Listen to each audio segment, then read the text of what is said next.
On today's episode of An Echo of Glory, we talk about that Luton win, we welcome back Stats Ali from OPTA Analyst, and we check in Down Under with Dan Garb.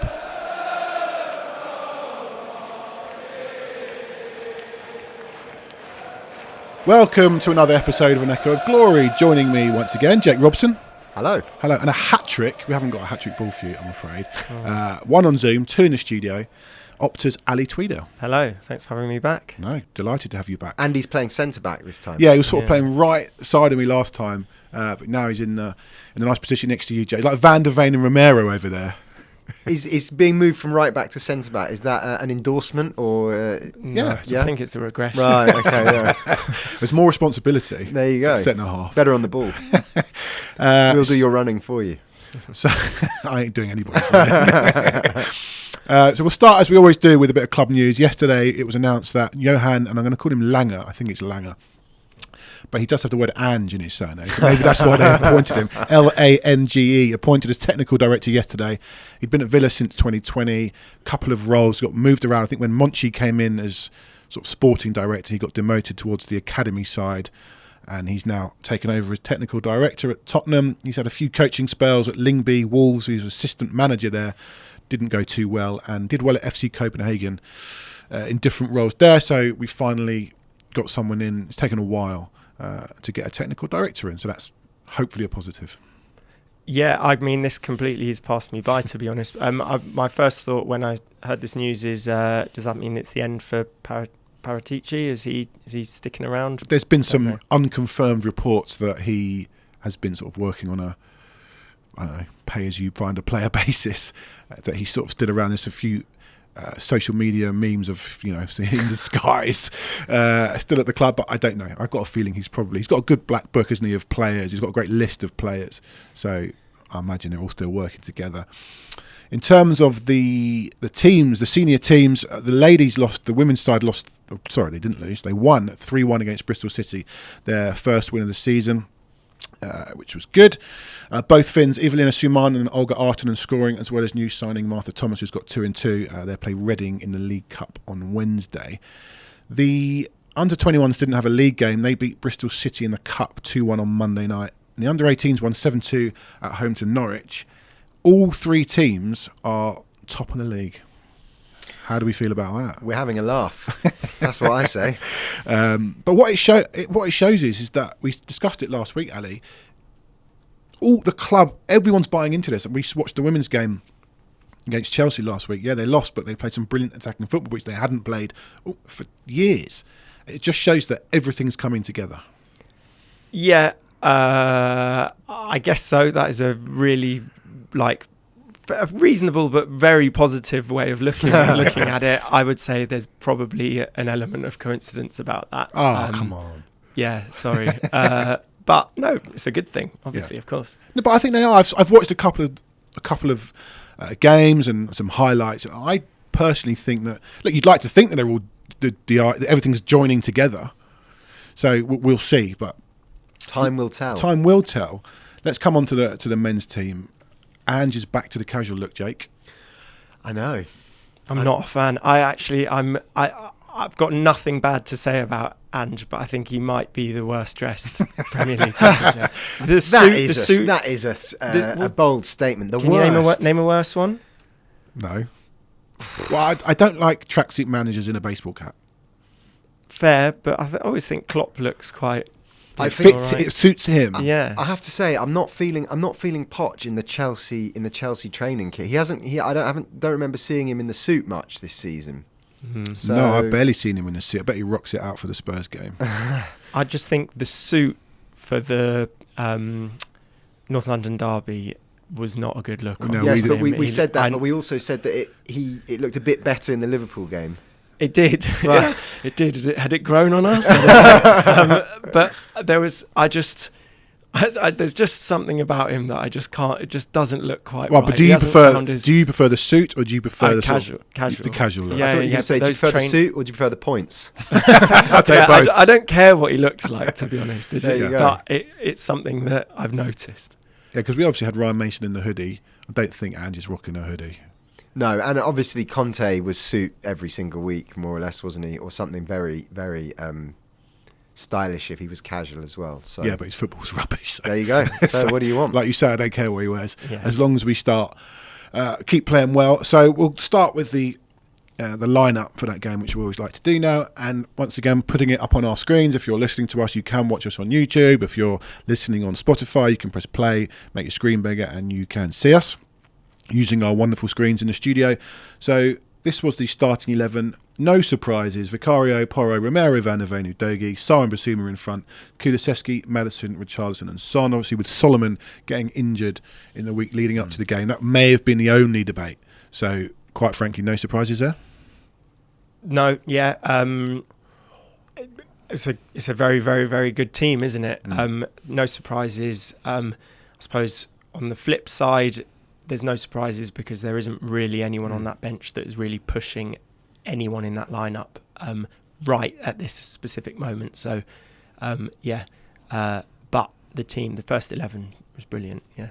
And we saw Gil and Lo Celso back on the bench, which is adding a little bit of depth. So no surprises to you, Jake? No, but I'm glad that Lo Celso's back because I always thought if he was to stay that he would be that replacement in that system for Maddison if Maddison got injured or whatever, if you wanted to bring him off, that kind of thing.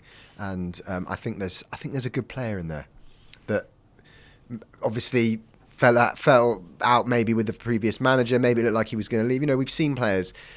Look at Bissouma come back in and have their fortunes turned around. So I still think there could be more to come from him in the Tottenham shirt. Yeah, I agree with that. So game kicks off and we created 3 big chances in the opening 7 minutes. Now I'm going to say big chances, Ali. Are they officially big OPTA chances in the OPTA big chances created metric? Yes, they are. The definition. Do you have sitters? There's not like a scale of how big the well, I mean, expected goals kind of gives that, but they are either a big chance or not a big chance, which is defined as a chance that you would expect a player to score. And I suppose there is some subjectivity in there, but there's not really any denying that those were big chances.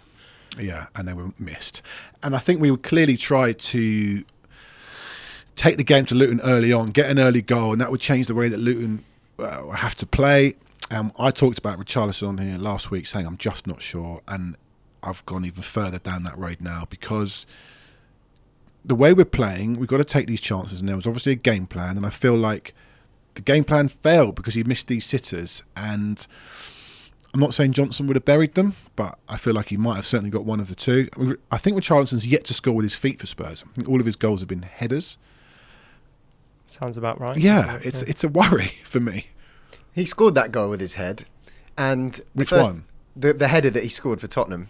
He scored a few headers. This season. Yeah. Against Fulham. I thought, that's the one. And the first thing you said after that game was, I wish he'd score him with his feet. The guy can't win, can he? We can't score. He can't score. The thing is, I think that firstly, the game plan, we create so many chances that firstly, I think we can carry him a bit. Oh, do you? Secondly, we are. Yeah, but for how long? Well, secondly, as I said to you previously, okay, in this situation, there wasn't anyone else that could have played. Ange keeps picking him, so he's obviously doing. Well, he didn't have much of a choice on no, Saturday. he didn't. And I had no problem with the selection. Yeah, he's just got to take those chances because the season's long and we can't keep creating these chances and him missing them. The most frustrating thing about that one that he put over the bar was that he should have gone with his head. You say he hasn't scored a goal with his feet. He was, as it was coming across, was he thinking, I'm going to score this with my feet, I'm going to score a goal with my foot, and he should have just gone with his head. And you score that. You don't miss that chance if you go with your head. Yeah. And then Porro missed one. Porro's not a centre forward, but I think he should have buried it. But the football for the first 10 minutes was electric. Really, really, really good. Quality of opposition, not great. And I suppose by the time, I'm sure we'll get onto the red card, but by the time Bissouma got sent off, it was a slightly concerning that they had missed all those chances because really you should be 1 or 2 up and out of sight against a Luton team that weren't going to have enough to get back into that game. Fortunately, it didn't matter in the end, but there will be games that. Well, that's it. There could be games that it's not completely unthinkable that there might be a game where those come back to haunt Tottenham. As you say, they got back into it. We had 8 attempts before their first shot, which was a wild slash wide, I think, from Nakamba. You know, you can't have it always, though, because we were saying maybe after the Liverpool game that we didn't start so well and we grew into the game. So, you know, we started better this time. We just didn't finish the chances. So it was great to see such a positive start. And like you said, the quality of the opposition wasn't great, but that was probably the reason why we started like that. And they wanted to bury the game early. I don't like this. We should have been 3 up, because if the first one goes in, the whole game, they kick off. Yeah. Everything's in a different place. But we had 3 big chances and we missed them. And even in the Premier League, possibly the weakest team in the league this season, at home, they're going to get back in it, and we allowed the crowd to get behind them. Bissouma's yellow was sloppy, a sloppy pass from Porro, and he felt like he had to drag them down on the counter. Personally, I didn't think he needed to, because Luton, I think we could have gambled that Luton's quality isn't there, but on the pitch at that moment, he decided to drag him down. They had a goal disallowed, rightly, and then 10 minutes later, he was booked again for an absolutely stupid dive. Stupid. Shameful was what Jonathan Pearce called it on Match Today. He went very deep on that. I think he said he must have used different varieties of the word shame. Yeah. He said shame in various forms, probably about 6 times. Bissouma was the first player to ever be sent off for diving, and there can't be too many that get a second yellow for diving, but it was the correct decision, and it was stupid. Yeah, it was really, really stupid. And you know what my biggest frustration with it was that before the game, someone had mentioned to me that he was 1 yellow card away from a suspension, Bissouma. And I looked at our fixtures and I thought, well, you know what? He's going to get a suspension at some point. I won't mind that much if he gets a yellow this weekend and misses Fulham at home the next game. So when he got the yellow, I was kind of like, well... Okay. It's happened now. He's missing a game. That's fine. And then he gets himself sent off. So I thought, is he missing 2 games? But what actually I read the rules is that he misses 1 game for the red card next time, and then he's back on 4 yellows, and then that gets pushed down the line. And we've got Chelsea coming up, City not too far off, and Bissouma has very quickly become, for our building out from the back, our most important player. Yeah. And there is a big drop-off, not as big a drop-off as in other positions like maybe Maddison dropping out. Or losing a centre-half. Or losing a centre-half. But losing him for dropping down to Højbjerg is a big drop-off. And him now missing his second game at some point in the not-too-distant future is actually a big problem. I think the rule makes sense. I don't have a problem with the rule. I think potentially he could have got a 2-game ban. I don't see why he shouldn't get 1 for the red and 1 for the 5 yellows, but obviously the rule is that the 2 yellows get swallowed up into 1 red card, and he stays on the tightrope, which is correct. So yeah, he is walking a bit of a tightrope. We've got, like you say, Fulham, then Palace, then Chelsea. So if he gets booked in the Palace game, he's missing the Chelsea game, which would be really bad for us. I think Chelsea's midfield is probably their strongest suit at the moment. But anyway, he went off. Were you worried when we had 10? I actually, a pessimist by heart. Even this season, it's changed me a little bit. I wasn't worried even with 10. I felt like we would still get one. I was a bit worried. I just think when you're away from home against a team that at that point, obviously the way the game's going to shape up after that is they're just going to throw everything at us, which they did in a sense. I mean, I'd say we probably rode our luck at times in a little bit, mainly by the missing chances or not being able to string good enough chances together. But I think also when you have 10 men, you're a bit entitled to ride your luck, aren't you? And I also think tie that into the fact that we could have had, as we mentioned, any number of goals early doors. In the end, I thought, I think we've probably deserved this. But I certainly was worried when we went down to 10. Yeah, I was as well. But I wasn't really worried about losing, but I was starting to think, like, if you get a draw against Luton, that's 2 points really badly dropped. And I knew we might still create some chances, but I did think that we could easily just end up drawing this 0-0. Yeah. Well, we didn't. He took my man Richie off, and Mickey van der Veen scored after about 52 minutes, becoming the 7th Tottenham player, not 7th Tottenham player to score a goal, 7th Dutch player to score a goal for Tottenham. Here he is again on our wonderful screen celebrating that goal. So, little quiz. using our screens here as well. Again, if you're not watching, watch us on YouTube. You get to see the delight of our screens, putting up some nice images in those. And our beautiful faces. And our beautiful faces. Yes. And haircuts. always on point, Jack. Always on point. I was looking at you. Wow. All right. Don't like to say. So Mickey van der Veen, 7th Dutch player to score a goal for Tottenham. Can you name the 6 others? Can you name any of the 6 others? Well, I can go one. Van der Vaart. I don't know where he is on your... There he is. There he is. But that's the easiest one, probably, isn't it? Yeah. Yeah, he scored the most goals that's right, from a Dutch player. There's a few who didn't score many. Dan Juma. Oh, here he is. Here he is scoring. FA Cup? No, he did score in the FA Cup. He did. Premier League goals. Premier League goals. Okay. Scoring against Bournemouth, where I think that got us back to 2-2. Yeah. And then this was one of those awful times in the last season, and Bournemouth nicked one at the end. So you've got Van der Veen, you've got Van der Vaart, you've got Dan Juma. Slightly, we won't reveal how we slightly cheated on this, but we know Steven Bergwijn's one of them. Well, it's because I mentioned him before by mistake off air. Here he is, I think probably scoring on his debut against Man City. It was a great goal on that sort of famous celebration. So Steven Bergwijn. The others... Oh, I've got one more. I've got one. Go on. Vincent Janssen. Yeah. One. Collector's item. Looks like possibly against Everton. Who's actually doing quite well in Belgium now. Yeah, he went to Belgium. He went out to Mexico, scored a lot of goals, and is now doing well at Belgium. Found his level. Found his level. Jake, I don't know if he scored, but I know he's Dutch. Did David score in the Premier League? Yeah, he did. Yeah, he absolutely did. And I don't remember frustratingly, that picture is not here. He scored. I was actually there. He scored away to Wigan. Oh, right. Okay. Yeah, in a 1-0 win, I believe, or 2-1 win. So is there just one we haven't got? There is one left on my screen. A little clue. It's very random. Oh. What kind of era? Well, I was at uni, so it was around about 99, 2000. Oh, wow. It was the back end of the season. Oh, he scored against Willem Man Korsten. United. Willem Korsten. Here he is, scoring against Man United at the back end of the season at White Hart Lane. So we got there. Good goal. You did get there. Yeah. You doubted yourselves. Well done us. Well done us.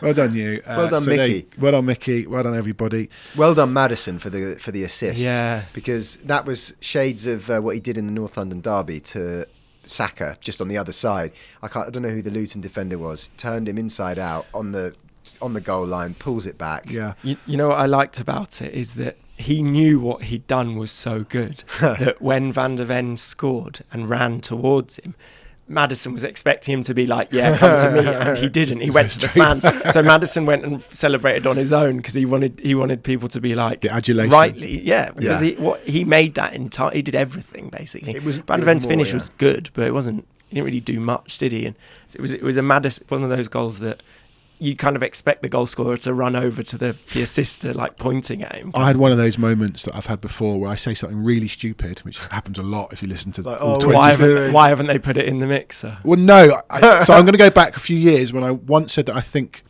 Les Ferdinand went down the wing away to Sheffield Wednesday. He tried to cross the ball with his left foot and he hit his right foot and it went out for a goal kick. And I said, Les Ferdinand's finished at this club, and about a minute and a half later he scored an absolutely wonderful header and then went on a bit of a run of scoring goals.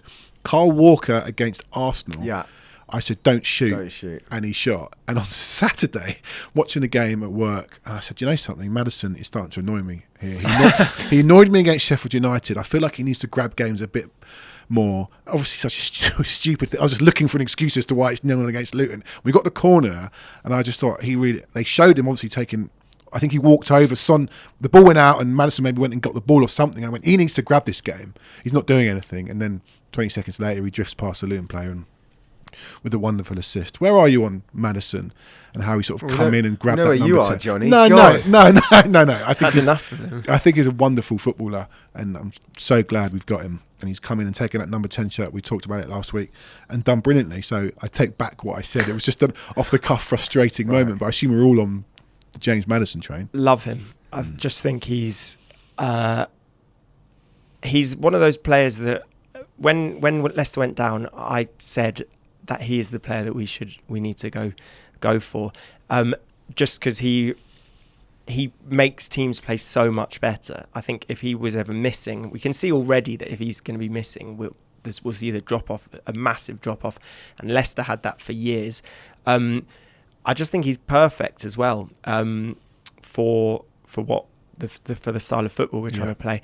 And it's also surprised me that whenever Tottenham buy a player, there's always a part of me that wonders, like someone who's really good, someone like, I don't know, Richarlison, you spend that much money on him. I'm always kind of like, there's a reason that City or Real Madrid or like a bigger team haven't gone for them. Maddison, I can't see any reason why he shouldn't be at like one of the really top clubs. You hear rumours that his wife, they were pregnant, she wanted to be in London. Don't know if that's true, but you're right.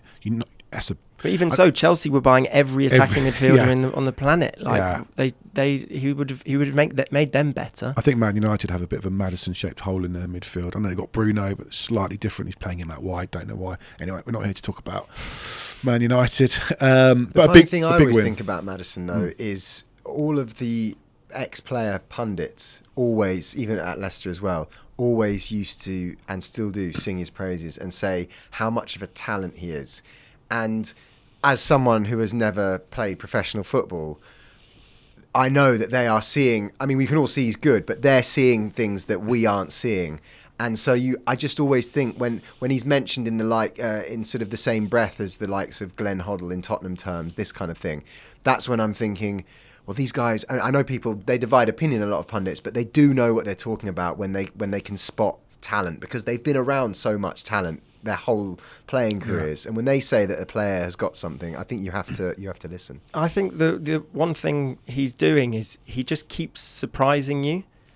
Surprised you on Saturday. Yeah, he did something. No joke. But he just keeps doing things that you just don't expect him to do. I don't think Tottenham fans really realised how good he is at dribbling. And he is just like beating players in really, really important places, and then he's got the delivery to find a... You're right. Against United, he went past 3 or 4 United players, possibly leading to a goal or certainly a chance. And I remember thinking he's a cross between Modric and Eriksen. He's like in between, because Modric had brilliant dribbling skills. Eriksen, for me, didn't. And Eriksen had brilliant delivery, but Modric, who does, but I think Eriksen's was better. He's sort of in that mold, which we really needed, and we have found it. The only thing is, what he is, as you said, he's perfect for this, not only the style, but the system to play off a striker. Now, aside from the fact that we didn't play the very good football for the last couple of years, the system was under Conte, it was either a 4 in midfield and 3 up top, or Mourinho was a 4-3-3. I don't know how you get the best out of Maddison playing from the left. You definitely get the best out of him playing as a number 10. So it's the system as well as the style. So it all fits. Yeah, lovely. Absolutely. Something else that's fitting very well at the moment, the 2 centre-halves. And I know that Luton got in a little bit behind a couple of times, and Corley Woodrow missed a really good chance, but it was one of the rare opportunities where neither of our centre-halves or our full-backs have actually come in and taken the ball away. We talked about this a lot. We're signing players, defenders, obviously, to fit a system, and the system is, we're going to stand on the halfway line when we've got the ball. You can go in behind us, but we're going to catch you. And the defence has been brilliant. Another clean sheet. Yeah. I mean, who would have thought? What is that, 2 or 3 now so far? Off the top of my head, I've thrown you both under the bus. Yeah, it's at least 2 because we did United, and I never fancied us to be this solid defensively. Well, we've got some stats on that. There you go. After so soon, early on in the season. I mean, 3 clean sheets, Bournemouth and Man Bournemouth United as well. We were always told at the beginning when Ange came, and he said it in that interview that he did, that he was always brought up on, we'll score more than you. So you kind of think, well, they're going to concede a few, but yeah. Well, Saturday was the first time we didn't score a minimum of 2 goals in a game. There you go, exactly. And we won it. So those clean sheets become absolutely paramount. Right, Ali, we've got you on, A, because we like you, B, because you support Tottenham, and C, because your love of stats, and mine too, and obviously it provides great context. When we had you on last time, was it before or after Burnley? Just after. After Burnley. So we'd played 4 league games, and we were like, well, it's only 4 league games, provided some great context, but how's it going to go in a month's time? And you said perhaps some of the numbers were skewed by the big win at Burnley. So it's going to be. I'm going to press this button here. Better now. Back to the north. And again, using our screens, we've got his brilliant graphic that Ali has put together as part of his work with OPTA Analyst, who do great work. Obviously, the official numbers for the Premier League. Ali, talk us through what we've got here, and also the wonderful return of field tilt. So this is just a graphic that I just had to update the numbers on from last time, and it just compares Conte's final season, the entire of last season, to this season. So obviously that's 38 games versus now 8. It was only 4 when I last came on, and so the difference in numbers were all, as you say, maybe could have been skewed by 1 or maybe 2 big performances, but as you play more and more games, those that skew just disappear, lessens at least. But also big games. We played Arsenal and Liverpool. Yes, at that time. exactly. And just to give you a rundown, if you're not able to look at the screens, we have possession, which is up massively. Regains in the final third up massively. That's per 90. These are all per 90 stats. Touches in the opposition box almost doubled. Shots up massively. Goals up massively. Expected goals up quite a lot. And field tilt up crazily. Field tilt is a measure of how much possession you have in the final third compared to your opponents. So if you imagine passes in the final third as tilting the pitch, if you have lots of possession in the final third compared to your opposition, the field will be tilted towards their goal. That is also up massively. So that's gone up from 43.1% to 64.8%. Yeah, and the interesting thing is how little I had to change these numbers. The biggest change actually was goals, which dropped from 2.75 per game after 4 games, but still to 2.25 now. So it's still high. It's still much higher than last season, and still high. But I thought the most interesting thing was, even though goals dropped, expected goals went up. Wow. So the kind of expectation is generally that if you're scoring goals above your expected goals numbers, you are overperforming in some way, and Tottenham have done that for years, largely because of Harry Kane's exceptional finishing. So the concern could have been, someone could have said, well, if you're scoring goals at a rate of 2.75 per game, but your expected goals are way below that, that's going to even out at some point, and you're not going to carry on scoring at that rate. Tottenham have stopped scoring at such a high rate, but their expected goals has gone up slightly, which suggests that they are kind of maybe going to meet in the middle somewhere, which was, really, really positive to see. I love these numbers, and as you said, they've all gone up. Love these numbers. And I don't think it's not like you're selecting ones just to go up. These are the metrics we had last time out, and this just shows how well we're doing. Personally, I like touches in the opposition box going up from 23.6 to 42.6 per 90 minutes, and regains in the final third up from 4.4 to 7.3, because that just shows, I mean, this all does, but that for me shows the massive attacking intent that we have. Absolutely. And also the way that we're pressing so much better from the front. Actually, I don't know if you saw the Man City Arsenal game the other day. City were really off it. They're pressing from the front. They weren't doing it in the right way. You've got different players running in different directions. We're just a machine at that at the moment. And there are also some other very good numbers. Lots of Premier League ranks, first and second, on this next graphic on our screen. Ali, do you want to go through those? Yeah, sure. So I suppose I just tried to pick a kind of variety of stats to show kind of the breadth of what this Tottenham team are able to do, capable of doing.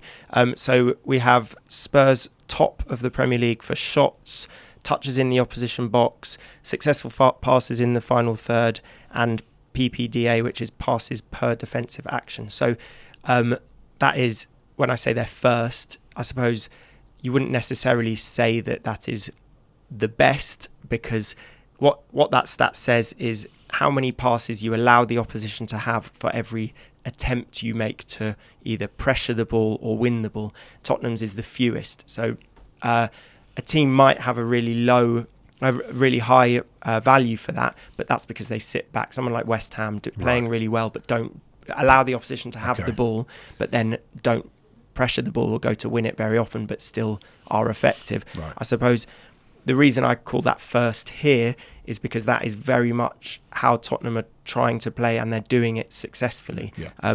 So I suppose it comes along with some other numbers, such as shot-ending high turnovers and goal-ending high turnovers, which Tottenham are second for. How high is that? Is that broken down into thirds of the pitch? In the final third, yeah. Well, it's 40 within 40 metres of the opposition goal, so it's just over the final third. Do you know who's first in that?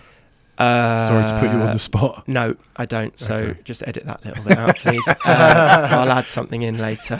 We're here to talk Tottenham, Johnny. Sorry. Spurs also second for progressive carries, which this is a stat which this is carrying the ball at least 5 metres towards the opposition's goal. So the players that normally top this are centre-backs, which I think is interesting because it shows a dominance of possession, because you've got we all see how Mickey van der Ven has been bought largely, partly for his defensive abilities, but largely because of how he does bring the ball out of defence. Looking like Vertonghen when he does it. Yeah, exactly. Yeah. And Tottenham ranks second for progressive carries, but Kulusevski's also really high for that. And I've been really, I suppose it's quite easy to be a little bit down on Kulusevski just because last season, before this season, because last season compared to how he was in that first 6 months was like chalk and cheese. He was nowhere near as good. But it's been really interesting how much Postecoglou's loved him, and he barely comes off, exactly. And he was the last one on with 10 men on Saturday, and I thought of him and these progressive carries because the amount of times he got the ball completely on his own and took the ball 30, 40, 50 metres up the pitch and then would turn back and play it back. And that buys you so much time. It's so important to give the defence a bit of a rest. That they're also second for that. Second for tackles, just despite dominating the ball, trying to win it back a lot. And then also the last one is that we are third for non-penalty expected goals. So while we are also scoring lots of goals, there is stats to say that we are creating enough chances so it's a kind of sustainable we haven't had a penalty all season. Thank God, because I don't know who to take it. But as you said to me, Jake, last week, we're good.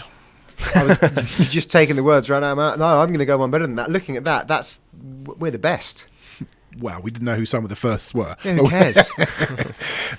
Again, reminder, these look great on our YouTube channel, and it's a good time to tell everyone to subscribe, really.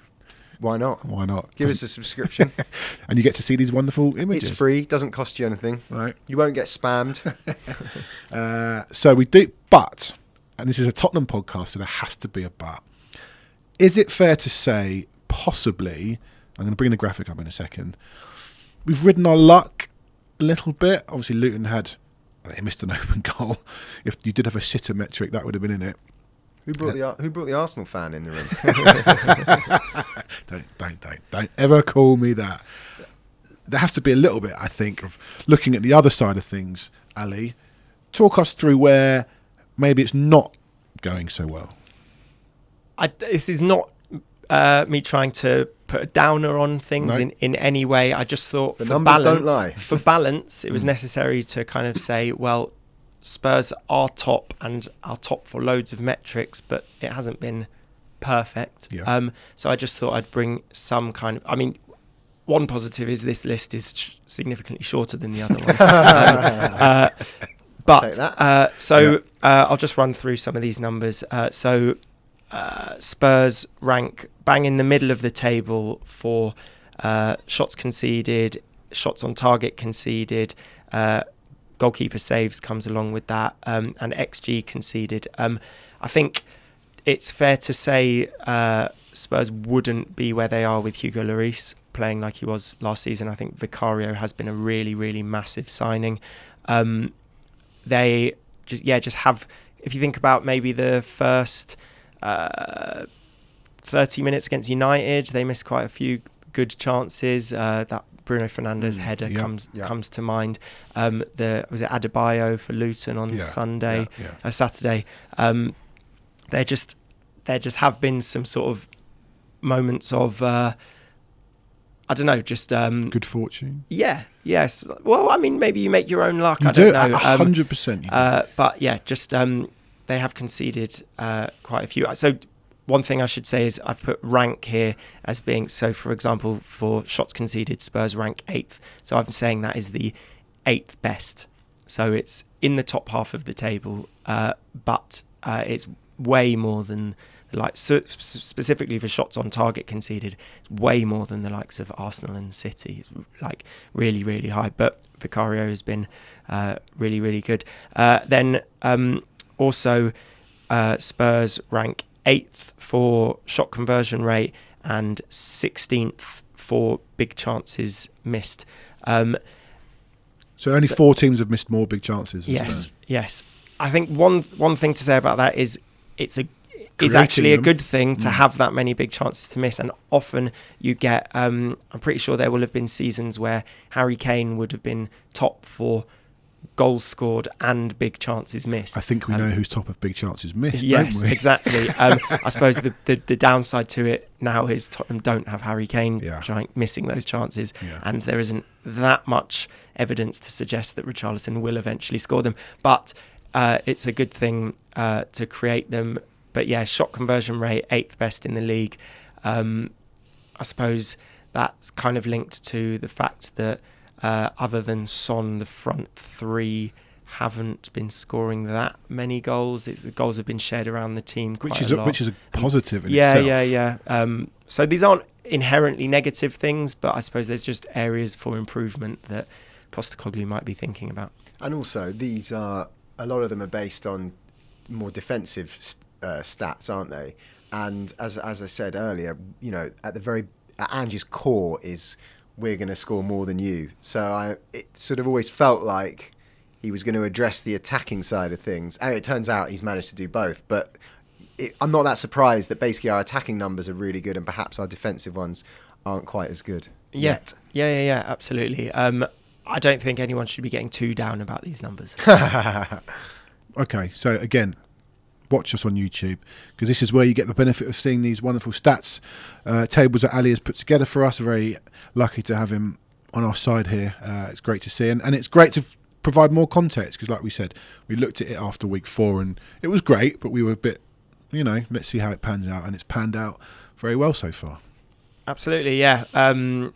It's pleasing to be able to sort of find it so easy to find positive numbers about Spurs, and even when looking for the kind of like balance of those negative ones, there's always that caveat. I mean, ranking 8th for shot conversion rate, you could have the worst shot conversion rate in the league if you're creating twice as many chances as everyone else. So definitely still positive. Do you see it continuing? Yes. Yeah. Although we haven't played anyone yet. So, that's the other thing, isn't it? Someone posted a picture of the league table and pointed at we'd played all the teams in the bottom 4. So what? Which we have. Yeah. We've also. I'm so sorry we beat them. But we've also played Arsenal and Liverpool and United, which are always points graveyards for us. And we've taken 7 points from those games. Also, the bottom 4 might be bad now, but they might improve. Like, I don't know. It's not just because they're there now. They might be there in part because they lost to Tottenham. Yeah. I don't know. Do you know, again, I'm throwing you under the bus here again. Well, Jake did it last time. You said last time we had the easiest start. I think Everton have now had the easiest start. For me, it doesn't really matter. But are we thinking we still statistically had one of the easiest starts? Yeah, but it was Gary was not buying into this last time, and fair enough. It's not a scientific measure. It just was kind of like, generally speaking, based on past performances, ranking that, taking the average of every team's first 10 games, Spurs did have one among the easiest starts. Who cares? Was the person that put up that table you saw probably an Arsenal? Without doubt. They're also saying that we are joint top of the Premier League. No, we're not. Because if the season ended now, we would win the league. Do you know what I'm thinking? I'm thinking that Arsenal, after all those years, had one good season last season, which by the way they blew. They were in the mix for most of it, and suddenly their fans are now judge and jury over what constitutes football or luck. They've always been like that, Jake. Quite frankly, I think they're a bit scared of us at the moment. Oh, they're very rattled. But I don't think I think Spurs fans are happy and delighted with what's happening. We're going along for the ride. I don't know many Spurs fans that are sitting there going, well, we're going to win the league. We're definitely in the title race. No. The people that are talking about us is the media and Arsenal fans and opposing fans, mainly so they can shoot us down when it falls apart. Not one Spurs fan really saying, well, this is great. Yeah, I know it's October, but it's ours. Yeah, absolutely. I think we're all realistic about particularly the depth of the squad. I don't think it matters that Spurs have beaten the worst teams. That's neither really here nor there. But I think realistically, we all know there's such a long way to go. Yeah. But it does feel like there's something positive happening. Like the way they celebrated that goal against Luton and how much they wanted to win that game kind of did remind me a bit of the way Arsenal were last season, where there was just that relentlessness about them. And I mean, we saw it against Liverpool and Sheffield United. Like there is a winning mentality there. I think that brings us nicely onto Ange, because he's created this feel-good factor around the club. We talked about it last week. If you're happy in your job, then everything, your production goes up, and that's what's happening on the pitch. And you have to give credit to Arteta. He came in and he's got rid of all that deadwood and he's created a good vibe around the club, and it's certainly helped them. Didn't help them enough not to bottle the league title, but it helped them. So we all agree that we're loving Ange. So let's talk to a man that knows a lot about Ange, and we've had him on before. Let's do that now. Delighted to be joined once again by Australian broadcaster Dan Garb. Dan, thanks for joining us. Thanks, Johnny. Good to see you, mate. And you. So when we had you on last time, it was just after Ange had been appointed, and I mentioned that you'd said to me in 2021 that Ange would one day manage Tottenham, and you were right. And you said to us it won't take long for us to fall in love with Ange, and I think you were right there. But you did say that it might take a couple of months for Ange ball to take effect. Are you surprised that actually it's happened really, really quickly? Hugely surprised. I think everyone in Australia is. Everyone that's tracked Ange really closely over the years and monitored every club that he's been at. There's always been a 2-month teething issue, if you like, at his clubs. And I think that's because, as you guys have seen now as Spurs fans, it is such a specific plan, and he is so demanding, and it is so intricate, the game style that he's asking his players to undertake, that it usually takes 2 months or so for them to have the courage to go and play it without error. And so, yeah, when he was at the Socceroos, when he was at Brisbane Roar prior to that, in Japan, Celtic, I think, only won 2 or 3 of their first 7 games. That's Celtic in Scotland in his first couple of months. So, yeah, I think everyone thought it would take a bit of time at Spurs. I'm not quite sure why it hasn't. A couple of theories I've got. A, perhaps the players that he's got at his disposal are the best he's ever had. Yeah. And maybe they are able to take to it a bit quicker as a result. B, perhaps they were just so shackled at Spurs for such a long period of time under Conte and Jose and the last few days of Poch that they're just reveling in this so much. They're so happy to be asked to play this way. The fans are so delighted watching this style of football that the energy is just carrying them through better than at other clubs that Ange has managed previously in those early stages. So those signs are really good as a result. Yeah, I think there'll be a dip at some stage just because of the competitiveness at the top, and perhaps the squad isn't quite at the level to get through the tricky parts of the Premier League, which I know you're aware of. But there's no doubt about the fact that the first 2 months have been way above expectation. We thought it would start coming to fruition now, not top of the table now after 7 or 8 games, whatever it is. It's quite incredible. Yeah. Dan, I'll hold my hands up and say I hadn't watched any really football of Ange's teams before he came to Tottenham. I've now obviously watched all of the games that he's managed under Tottenham. Is what we've seen so far, is that what you would call classic Ange from what Tottenham have been so far? Or is there anything else perhaps we might end up seeing as we go further down the line? No, this is Ange ball. This is the style. I think it can get better, no doubt. I think when he reinforces in a few areas of the park and gets perhaps a real top quality striker, to nothing against Richarlison, but a real top level to finish off the passages of play that we'll see, it go to another level. But the style, that's it basically. And the playing out from the back, I mean, they're having fun doing it. He encourages them to do it at all times. He often says, if you make a mistake, I'll wear that. You keep playing this way. You don't be scared of making a mistake. If you get it wrong, that's on me.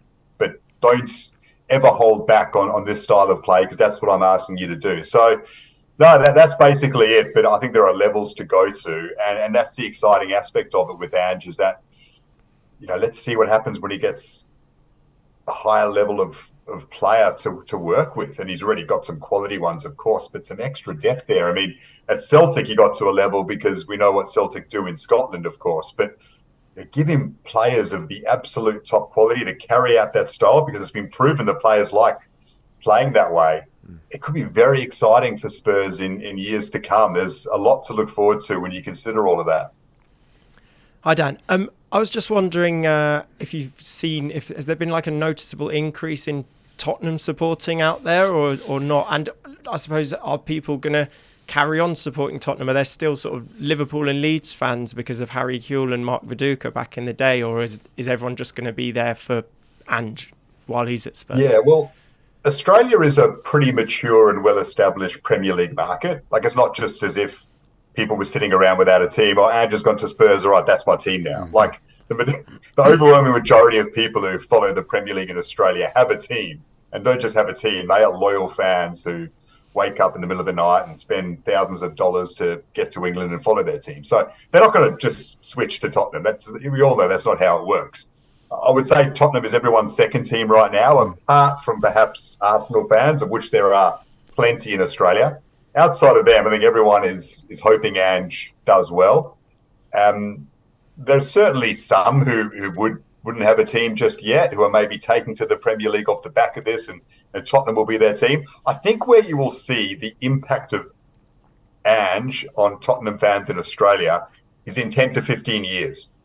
On the kids who are around 10 years of age, give or take, who are now stepping into, we all remember being that age, and now we start watching football and we find our team and we start following them, who didn't have a team, or their dad supports another team, but they've said, no, Spurs is my team. We live in Australia. You don't get taken to games every week. So you've got a bit more freedom, I guess, to choose another team if you like. I think in 10 to 15 years, you'll see a number of kids who will get onto Spurs off the back of Ange. When they get to 20 years of age or so, they'll be loyal Tottenham fans, because we saw that with Leeds. They picked up an enormous amount of supporters in Australia off the back of the Kewell-Viduka era. And while Leeds have struggled and some of them have dropped off, Leeds is a pretty well-supported club in Australia, considering how much they've struggled in the last decade or so overall. So I think you'll see the impact of it in the next 10 years or so. But Spurs was already a very well-supported club in Australia. It's probably Liverpool, United, Arsenal. Tottenham would be fourth. So they already had a very strong base. That will grow, I think, a lot in the next 10 to 15 years or so off the back of this. I'm sure, Dan, that Australians knew who Ange was. Of course they did.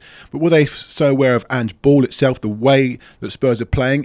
Is that going to change maybe the way soccer's played in Australia? Football fans are always aware, no doubt, but the impact's going way beyond that now. I mean, it's arguable that he is just about the number one sporting personality in Australia. Like, it's pretty close. He's right up there. I can't think of anyone who challenges him enormously in that sense. You think of the impact he's making on the world stage. It's right up there. I mean, we had Ash Barty, the number one women's tennis player in the world, but she's retired now. Nick Kyrgios has dropped off a bit. We had Cam Smith, the golfer, but he's gone to live, so he's obviously not competing as much anymore. Yeah. Sam Kerr's obviously right up there as well. Obviously, we have massive names in Australia that play Aussie rules and rugby league and that. And we had Daniel Ricciardo.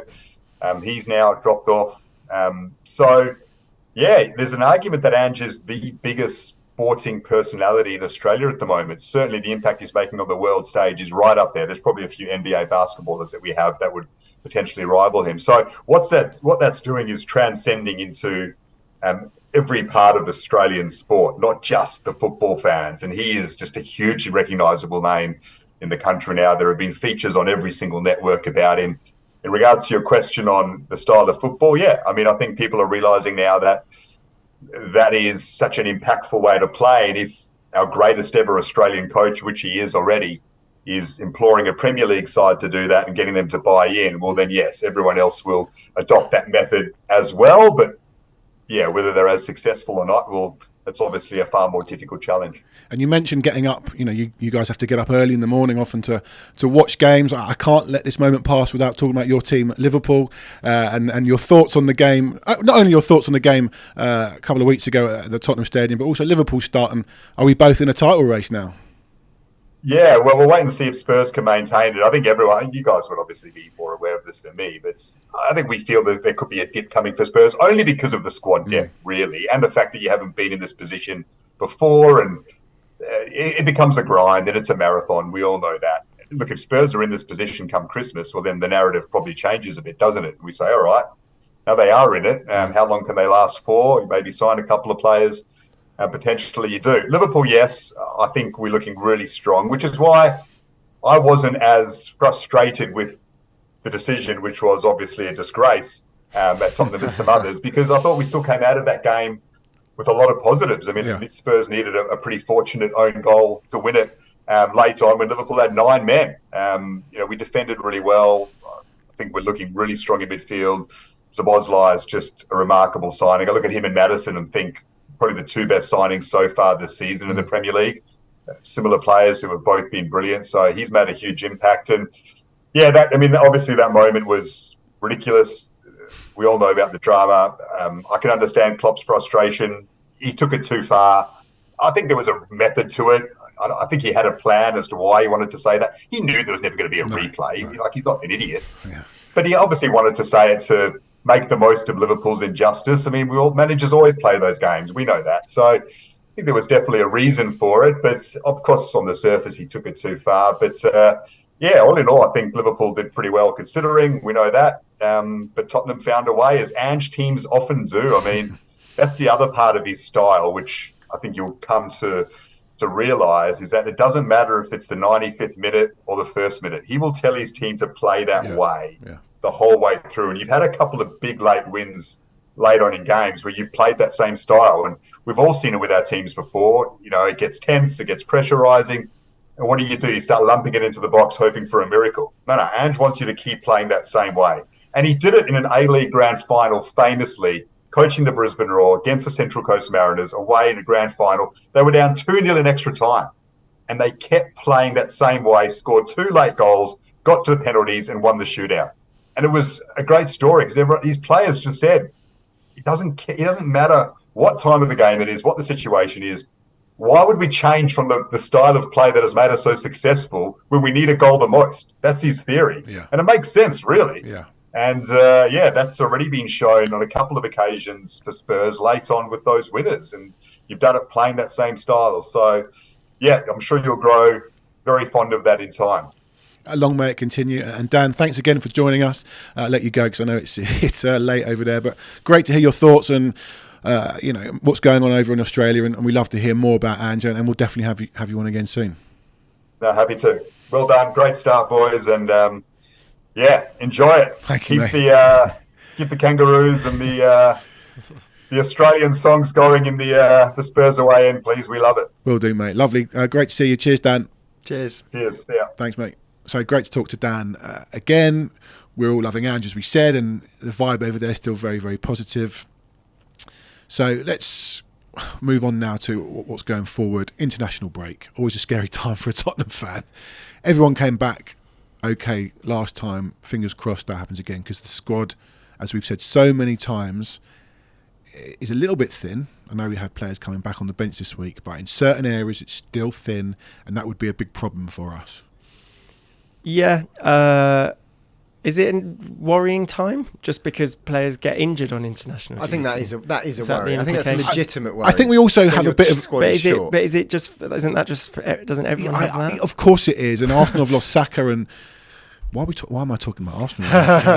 But it's Romero in my head. Like Romero and Van de Ven for me. Yeah. He's had that problem with international breaks before. I just think he didn't like Conte personally and wasn't really bothered after winning the World Cup what happened towards the end of that season. But we've talked about the drop off so many times. I just feel right now we can't afford to lose. I'd say the big four: Romero, Van der Ven, Maddison, and Son. Well, the goal of Vicario either. Let's be honest. When you have a start like we've had, it would be pretty crushing, wouldn't it, for a player, one of those 4 or 5, to go away on international duty and come back injured, and then to be a gaping hole either because where Maddison was or one of the centre backs. That would be pretty gutting. I mean, and I think it's a legitimate fear, but ultimately, you know, I think what you're saying is it's kind of the same. It's the same for every team, really, in a way. Are you telling me you've not lay awake at night like me? Going, no, but hang on, it's October. We're not far from January, and that's when the Asia Cup and the Africa Cup of Nations. It's like that'll be Spursy. We're not the only team to lose players, but it's so key for this squad. We've lost players, Solomon and Perisic, and I think that has affected us a little bit. I think certainly against Liverpool, I think we missed Perisic coming on, mainly because he could have just crossed it to Richarlison, who might have had to head it in. But look, it's an international break. It's great to go to an international break on the back of a win. So let's just have a quick overview of the first 8 Premier League games. We didn't see this happening, did we? No, no one did. No. And as Dan said, Postecoglou normally starts slowly, and it's just been crazy how quickly the players have taken to it, and just how effective it's been. Didn't see it at all. And I think of the international break as like it's the worst thing about it is that we're now at a point where you look forward to Tottenham games, and you've got a 2-week break, and you've got to find out that England have played Macedonia or something like that, and you're like, I mean, personally, that's the kind of thing that happens to me. But I suppose we should just enjoy. This is an extended break of Tottenham keeping top spot. So when you do your days top of the league, we're getting some free days now. Yeah, exactly. And this little break actually will take Tottenham past 1,000 days top of the top flight. Flight. I feel like we've only been top of the Premier League for about 75 days. Yeah, it's not many. But there's I think something like 7 clubs that have been top for that long, which is frankly completely meaningless because most of it was in the 60s. But just thought I'd mention it as we began. Hey, don't talk about the double team like that. We'll take it. Jake, I mean, you're always very positive, but I'm sure you're absolutely loving this now. Nah, I'm not. No, come on. I'm always positive. The one thing I did say, and I will pat myself on the back, is it wasn't that big a claim. I felt things would be good at some point because I just thought a new manager coming in, generally, if he's worth anything, you're going to get a bounce at the very least off that, and we've seen it with other teams in other sports and in football. So I think it was a lot of negativity over the summer, and I thought it could only go one way. Of course I didn't think that we would be joint top, whatever you want to call it, after 8 games. Even Dan Garb, who we had on, I listened back to what he said when we had him on last time. I was like open-mouthed. Everything that he said has happened, apart from he said it would take, as you said, a bit longer. But my goodness. Just shows the calibre of guests we're getting on here.